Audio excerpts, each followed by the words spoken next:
Maya stared at her reflection, not in a mirror, but in a slick, paneled wall of a high-tech building. The sleek, monochromatic gray of her surroundings seemed to drain the life from the air. She saw tears streaming down her face, and her reflection's tears were just as long and heavy.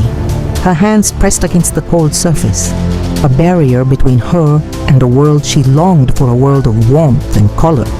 She felt trapped in the stark reality of her life, a corporate cage of endless meetings and sterile perfection. Later that same week, she was in her apartment, her face illuminated by the cool blue light of a screen. Again, her reflection in the screen showed a woman with tears, her hands pressed against the glass. This time, her reflection had an afro that seemed to absorb the light, and her eyes held a deeper, more profound sadness. She felt a disconnect from the person she had become, a person who was merely a ghost in a machine. She was living a life that wasn't her own, a life without passion, without soul. The tears fell not for a lost love or a personal tragedy, but for the loss of her own identity.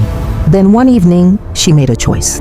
She packed a bag, grabbed her saxophone, and drove until she saw the ocean. The moon was a luminous pearl in the sky, casting a silvery path across the water. Sitting on the sand, she lifted the saxophone to her lips. The first notes were hesitant, but as she played, a melody emerged, a song of yearning and release.